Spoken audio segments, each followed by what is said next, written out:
आज मी तुम्हाला मस्त अशी रेसिपी बनवून दाखवणार आहे। त्यासाठी बघा कढई ठेवलेली आहे आणि कढईमध्ये छोटे 2 चमचे फक्त तेल टाकलेलं आहे गरम करायला, कारण की त्याच्यामध्ये आपल्याला हे बटर वितळून घ्यायचं आहे। बटर मी वितळून घेतलेला आहे। त्याच्यामध्ये टाकायचे आपल्याला छोटा 1 चमचा जिरं, त्याच्यामध्ये टाकणार आहे मी कढीपत्ता, 1 चमचा बघा आलं, लसूण आणि हिरवी मिरची कुटून घेतलेली आहे। लसूण थोडासा मी जास्त घेतलेला आहे बरं का।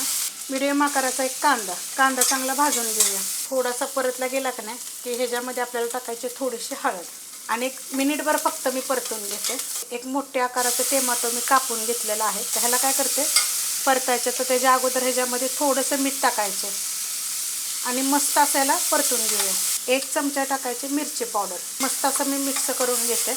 गॅस एकदम करणार आहे मी बारीक आणि 2 ते 3 मिनिटासाठी पॅक झाकण ठेवायचे। बारीक गॅसवर बघा 2 ते 3 मिनिटं फक्त मी झाकण ठेवलं होतं।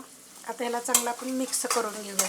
मस्त असं बघा मिक्स करून घेतलेलं आहे। ह्यात टाकणार आहे मी थोडीशी कोथिंबीर। मस्त असं बघा हे मिक्स केलेलं आहे। गॅस बारीक करूनच मी चांगलं मिक्स करून घेतलेलं आहे। हा आपल्याला उरलेला भात आहे। ह्यात तुम्हाला थोडीसं दिसत असेल मी कोथिंबीर चिरली होती ना, त्याचं थोडं थोडं त्यात पडलेलं आहे माझ्या हाताने।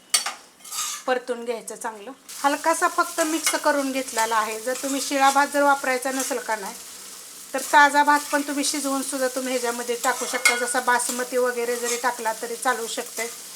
थोडेसे चिकनचे पीस, आता तर मार्गशीर चालू आहे तर नाही टाकलं तरी चालेल, पण कधी जर तुम्ही बनवलास तर मग थोडेसे चिकनचे पीस बी शिजवून किंवा असं तेलामध्ये परतून जरी या मसाल्यामध्ये झाकून ठेवून जरी टाकलं तरी चालेल।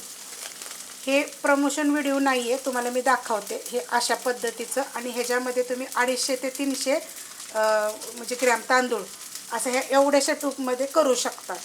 तर ह्याचे नाव बिव मी सगळं व्यवस्थित सांगेन तुम्हाला, कमेंट करा तुम्ही। आता ह्याला काय करते, 2 ते 3 मिनटं मी परतून घेते। मस्त असं बघा 2 ते 3 मिनटं मी बारीक गॅसवरही परतून घेतलेला आहे। खूप चवदार असा लागतो, करून बघा। ह्याच्यावर थोडंसं वरनं जरी अजून बटर टाकलं तरी चालू शकतं। तुमच्याकडे जर कांद्याची पात असेल जरी ती जरी टाकली तरी चालेल। भाज्या कोणत्या कोणत्या टाकायच्या आणि काय काय टाकू शकता ते पण तुम्ही मला कमेंट करा। मी खूप साऱ्या गोष्टी तुम्हाला सांगेन की ह्याच्यामध्ये तुम्ही काय काय टाकून तुम्ही हे बनवू शकता। मी तर ना काल मक्याचा बनवला होता, खूप चविष्ट असा होतो, करून बघा। रेसिपी आवडली तर लाईक करा, सबस्क्राईब करा, कमेंट करा आणि शेअर बी करा।